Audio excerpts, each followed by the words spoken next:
मित्रों, एक बार पुनः आप सभी का स्वागत है।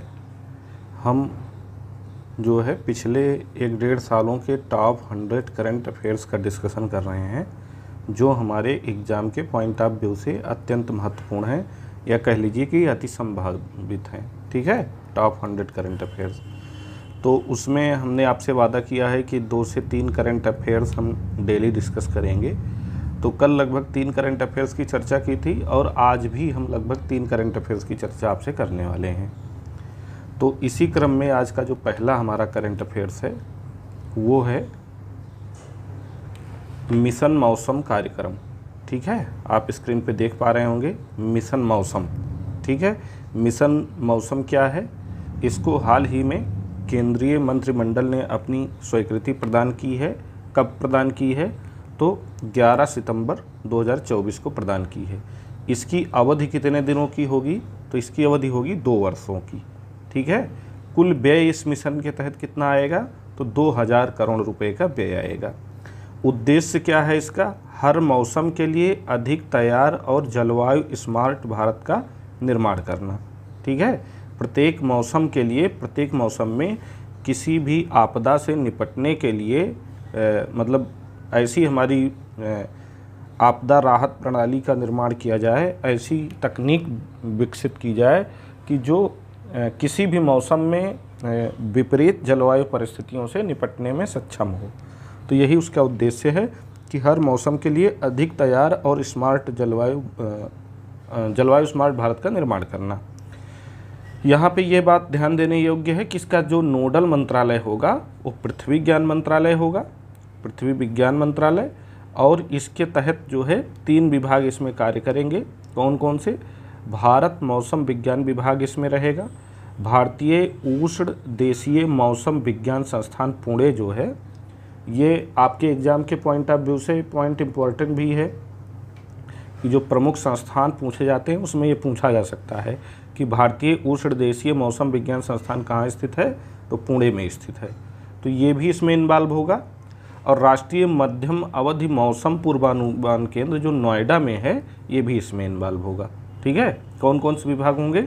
भारत मौसम विज्ञान विभाग, भारतीय उष्ण देशीय मौसम विज्ञान संस्थान पुणे और राष्ट्रीय मध्यम अवधि मौसम पूर्वानुमान केंद्र जो है नोएडा। तो ये मिशन मौसम आपको समझ में आ गया होगा। 11 सितंबर 2024 को अनुमति मिली है। 2 वर्ष इसकी अवधि है। 2000 करोड़ रुपए का व्यय है। उद्देश्य है हर मौसम के लिए अधिक तैयार और स्मार्ट जलवायु भारत का निर्माण करना। पृथ्वी विज्ञान मंत्रालय इसका नोडल मंत्रालय है। भारतीय मौसम विज्ञान विभाग, भारतीय उष्ण देशीय मौसम विज्ञान संस्थान पुणे, राष्ट्रीय मध्यम अवधि मौसम पूर्वानुमान केंद्र नोएडा इसमें इन्वॉल्व है। ठीक, चलिए अगला जो है एग्जाम के पॉइंट ऑफ व्यू से बेहद इम्पॉर्टेंट है, इससे क्वेश्चन आना ही आना है। तो इसको आप विशेष तौर पे ध्यान देके पढ़ेंगे। राष्ट्रीय स्वच्छ वायु सर्वेक्षण 2024। ठीक है, राष्ट्रीय स्वच्छ वायु सर्वेक्षण 2024 क्या है? राष्ट्रीय स्वच्छ वायु कार्यक्रम का आरंभ जो हुआ था ये 2019 में हुआ था। किसने किया था? पर्यावरण मंत्रालय ने किया था। ठीक है, ये पहला पॉइंट है जो आपको ध्यान रखना चाहिए, ये बहुत ही इम्पोर्टेंट है। राष्ट्रीय स्वच्छ वायु सर्वेक्षण कार्यक्रम, उद्देश्य इसका क्या था? शहर, क्षेत्र व राष्ट्रीय स्तर पर वायु गुणवत्ता में सुधार लाना। ठीक है, वायु की गुणवत्ता में सुधार लाना, शहरी स्तर पर भी, क्षेत्र स्तर पर भी और राष्ट्रीय स्तर पर भी। वर्ष 2024 तक PM10 तथा PM2.5 के स्तरों में 20 से 30% की कटौती करना। कब तक? 2024 तक। यानी 2019 में ये कार्यक्रम शुरू हुआ था और 2024 तक इसकी अवधि थी। 2019 से 24 तो इस कार्यक्रम की अवधि थी। ठीक है, तो PM10 और PM2.5 में 20 से 30% की कटौती करना इसका टारगेट था। आप हमको कमेंट करके बताएंगे कि PM10 और PM2.5 क्या होता है। आप लोग कमेंट ज़रूर किया करें, मैं बार बार कह रहा हूँ, चाहे गूगल से ही सर्च करके किया करें। कमेंट करने से आपकी तैयारी सुदृढ़ होगी और अच्छी होगी। आप ही का फ़ायदा, इसीलिए मैं बोलता हूँ। नहीं कमेंट करेंगे तो आप ही का नुकसान है। तो राष्ट्रीय स्वच्छ वायु कार्यक्रम में कुल लक्षित शहर यानी कितने शहरों को शामिल किया गया था, तो कुल 130 शहरों को शामिल किया गया था। राष्ट्रीय स्वच्छ वायु सर्वेक्षण का उद्देश्य क्या है? वायु गुणवत्ता के आधार पर 130 NCAP शहरों की रैंकिंग तैयार करना, यानी 130 जो राष्ट्रीय स्वच्छ वायु कार्यक्रम में शामिल 130 शहर हैं, उन्हीं की रैंकिंग तैयार करने का कार्य स्वच्छ वायु सर्वेक्षण करता है। अभी हाल ही में स्वच्छ वायु सर्वेक्षण के आंकड़े जारी किए गए हैं, तो स्वच्छ वायु सर्वेक्षण के आंकड़े जारी करने में जो 130 शहर मतलब राष्ट्रीय स्वच्छ वायु कार्यक्रम के तहत शामिल हैं, उन्हीं में से अध्ययन करके उन्हीं की रैंकिंग जो है स्वच्छ वायु सर्वेक्षण के माध्यम से पर्यावरण, वन एवं जलवायु परिवर्तन मंत्रालय जारी करता है। ठीक है, तो देखिए इसमें क्या क्या है। वर्गीकरण इसका क्या है? जनसंख्या के आधार पर किया जाता है। ठीक है, वर्गीकरण पर्यावरण वन नहीं, इसमें आवासन एवं शहरी विकास मंत्रालय कार्य करता है, इसका ध्यान रखिएगा। ठीक है, आवासन एवं शहरी विकास मंत्रालय काम करेगा। वर्गीकरण जनसंख्या के आधार पर हुआ है। जनसंख्या के आधार पर 130 शहरों के 3 वर्ग बनाए गए हैं। पहला वर्ग क्या है? इसमें 47 शहर शामिल हैं 10 लाख प्लस जनसंख्या वाले। ठीक है, 10 लाख प्लस जनसंख्या वाले शहरों की संख्या इसमें 47 है। दूसरे वर्ग में कुल 43 शहर 43 शहर शामिल हैं, जिनकी जनसंख्या 3 से 10 लाख है। ठीक है, 3 लाख से 10 लाख है। और तीसरी श्रेणी में कुल 40 शहर शामिल हैं, जिनकी जनसंख्या 3 लाख से कम है। ठीक है, एक बार फिर से रिपीट कर दे रहा हूँ कि राष्ट्रीय स्वच्छ वायु कार्यक्रम जो 2019 में शुरू हुआ था, ठीक है, उसमें कुल 130 शहर शामिल किए गए थे देश भर से। उन्हीं 130 शहरों को 3 श्रेणियों में वर्गीकृत करके स्वच्छता सर्वेक्षण किया जाता है, श्रेणी 1, श्रेणी 2 और श्रेणी 3। पहली श्रेणी में 10 लाख प्लस जनसंख्या वाले शहर आते हैं। दूसरी श्रेणी में 3 से 10 लाख जनसंख्या वाले शहर आते हैं। और तीसरी श्रेणी में जो है 3 लाख से कम जनसंख्या वाले शहर आते हैं। तो 2024 का जो सर्वेक्षण है उसमें श्रेणी 1 में जो है कुल 47 शहर शामिल हैं, श्रेणी 2 में कुल 43 शहर शामिल हैं और श्रेणी 4 में कुल 40 शहर शामिल हैं। यहाँ एक बात ध्यान रखिएगा कि प्रत्येक श्रेणी से शीर्ष 3 को पुरस्कार दिया जाता है। ठीक है, जो 3 श्रेणियाँ बनाई गई हैं, इन्हीं 3 श्रेणियों में से शीर्ष 3 को 1, 2, 3 इसमें से, फिर 1, 2, 3 इसमें से, फिर 1, 2, 3 इसमें से टॉप 3 पुरस्कार दिए जाते हैं। ठीक है, राष्ट्रीय स्वच्छ वायु शहर उपाधि भी इनको दी जाती है। पुरस्कार के साथ साथ इनको ये उपाधि भी दी जाती है। ठीक है, हालिया घटनाक्रम क्या है कि जो राष्ट्रीय स्वच्छ वायु सर्वेक्षण है उसके परिणामों या पुरस्कारों की घोषणा 7 सितंबर 2024 को की गई है। और ये डेट काफ़ी इम्पॉर्टेंट है। क्यों इम्पॉर्टेंट है? क्योंकि इसी दिन नीले आकाश के लिए स्वच्छ वायु का अंतर्राष्ट्रीय दिवस मनाया जाता है। ठीक है, 7 सितंबर 2024 को ही नीले आकाश के लिए स्वच्छ वायु का अंतर्राष्ट्रीय दिवस मनाया जाता है। आप हमको ये बताइएगा कमेंट करके कि ये दिवस मनाने की शुरुआत कब हुई थी, पहली बार ये कब मनाया गया था। तो परिणामों की घोषणा किसने की है? केंद्रीय पर्यावरण मंत्री जो हैं हमारे भूपेंद्र यादव तथा राजस्थान के जो मुख्यमंत्री हैं भजन लाल शर्मा, दोनों लोगों ने इनके परिणामों की घोषणा की है। श्रेणी 1 का पुरस्कार किसको दिया गया है? श्रेणी 1 में पहले स्थान पे सूरत गुजरात है। ठीक है, दूसरे स्थान पे जबलपुर है, एमपी का शहर है। और तीसरे स्थान पे आगरा है, यूपी का शहर है। ये श्रेणी 1 में शामिल उत्तर प्रदेश का मतलब शहर है जो तीसरे टॉप 3 में आया है, इसलिए इसमें ट्रिपल स्टार बनाया गया है, यानी ये इम्पॉर्टेंट है। श्रेणी 2 में यूपी का देखिए फिरोजाबाद है, नंबर 2 पे अमरावती महाराष्ट्र का है और नंबर 3 पे झांसी यूपी का है। तो श्रेणी 1 में तीसरे नंबर पे आगरा है, ये भी यूपी का शहर है। श्रेणी 2 में पहले नंबर पे फिरोजाबाद है, ये भी यूपी का शहर है। और श्रेणी 2 में तीसरे स्थान पे झांसी है, ये भी यूपी का शहर है। और श्रेणी 3 में रायबरेली पहले स्थान पे है, ये भी उत्तर प्रदेश का शहर है, इसको ध्यान रखिएगा। और दूसरे स्थान पे नलगोंडा एक शहर है, ये तेलंगाना का है। और तीसरे स्थान पे नालागढ़ एक शहर है, ये हिमाचल प्रदेश का है। ठीक है, फिर से रिपीट कर देते हैं। श्रेणी 1 के टॉप 3 सूरत, जबलपुर, आगरा। श्रेणी 2 के टॉप 3 फिरोजाबाद, अमरावती, झांसी। श्रेणी 3 के टॉप 3 रायबरेली, नलगोंडा और नालागढ़। अब श्रेणी 1 में शामिल जो उत्तर प्रदेश के शहर हैं, जैसे टॉप 3 वाले तो हमने देख ही लिए। अब उत्तर प्रदेश के कौन कौन से शहर हैं जिनको श्रेणी 1 समग्र में जगह मिली है, तो तीसरे स्थान पे आगरा को जगह मिली है, चौथे स्थान पे लखनऊ को मिली है, पाँचवें स्थान पे कानपुर को मिली है। वेरी इंपॉर्टेंट है ये 3, 4, 5। तीसरे पे आगरा है, दूसरे पे लखनऊ है, और तीसरे पे आगरा है, चौथे पे लखनऊ है, पाँचवें पे कानपुर है। ये पूछ लेगा कि निम्नलिखित में से कौन सा शहर स्वच्छता सर्वेक्षण 2024 के श्रेणी 1 शहरों की सूची में प्रथम 5 में शामिल नहीं है, और दे देगा उत्तर प्रदेश के शहर। ठीक है, कोई 4 ऑप्शन, तो 3 शामिल होंगे और 4 नहीं होंगे। जैसे मान लीजिए वाराणसी दे दिया, प्रयागराज दे दिया, शीर्ष 5 में शामिल नहीं है, पूछ लेगा तो आप कंफ्यूज हो जाएंगे। इसलिए कम से कम 5 तो याद ही रखिए। ठीक है, पहले स्थान पे सूरत है ही है, दूसरे स्थान पे कौन है श्रेणी 1 में, जबलपुर है ही है एमपी का, तीसरे स्थान पे हमारा आगरा है, चौथे स्थान पे लखनऊ है और पाँचवें स्थान पे कानपुर है। 13वें स्थान पे वाराणसी है, उसके बाद 22वें स्थान पर गाज़ियाबाद है, फिर ये 24वें स्थान पे प्रयागराज है, फिर 29वें स्थान पे मेरठ है। टॉप 5 ज़रूर याद रखिएगा, बाकी एक नज़र देख लीजिएगा।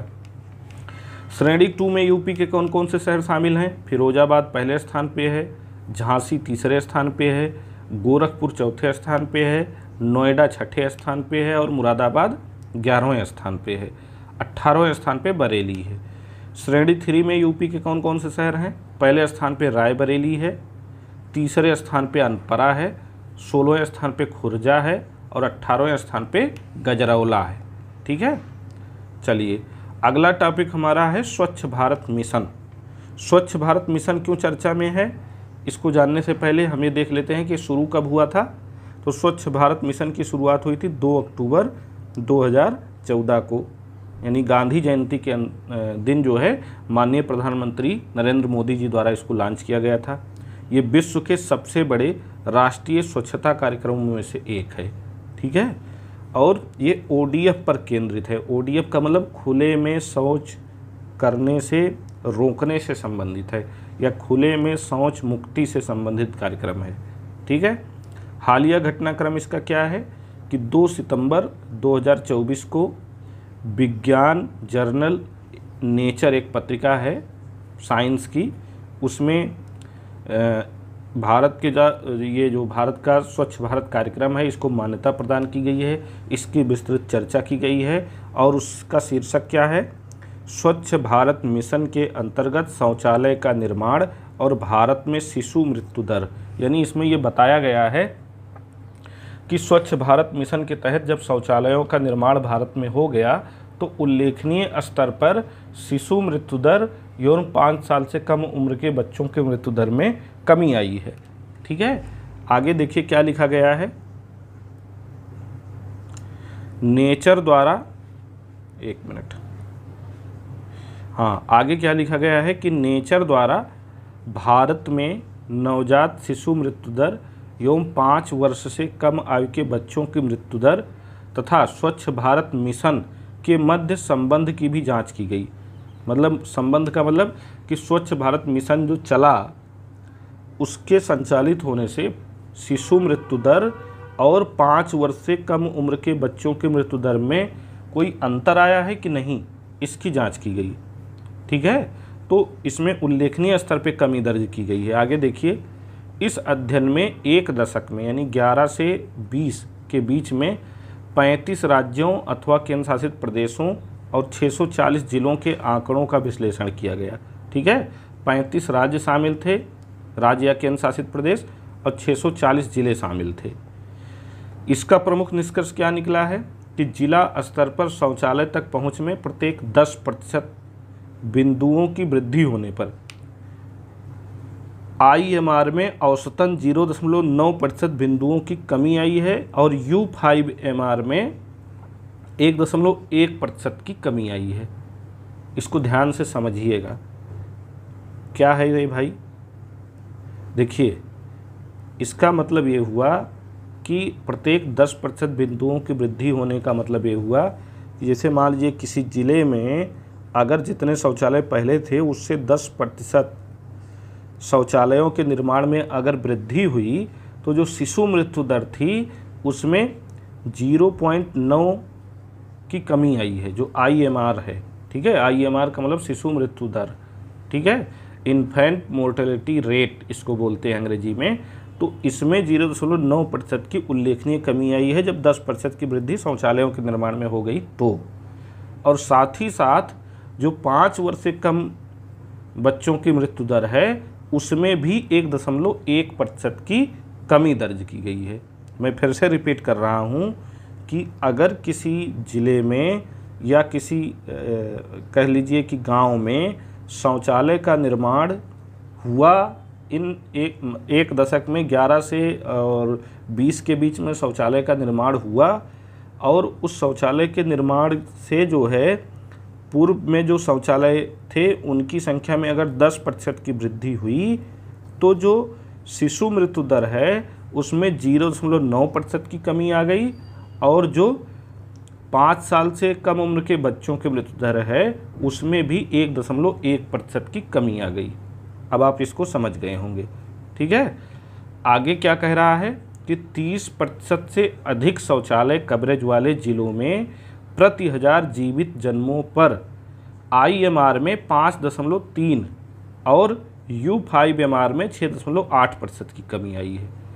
यानी अगर 10% वृद्धि हुई है तो 0.9% और 1.1% कमी आई है। अगर 30% या उससे अधिक की वृद्धि हो गई तो 5.3% और 6.8% की कमी दर्ज की गई है। यानी शिशु मृत्यु दर में 5.3% और 5 साल से कम उम्र वालों में 6.8% की कमी दर्ज की गई है। प्रतिवर्ष लगभग 60,000 से 70,000 शिशुओं के जीवन की रक्षा हुई है। ठीक है, यानी औसतन अगर देखा जाए तो 60 से 70,000 बच्चों के जीवन पे जो विभिन्न प्रकार की संक्रामक बीमारियों का खतरा रहता था उससे मुक्ति मिली है, ये कहने का मतलब है। तो इसी से संबंधित एक अभियान है स्वच्छता ही सेवा अभियान, जिसका संचालन हाल ही में किया गया 17 सितंबर से 2 अक्टूबर 2024 के मध्य।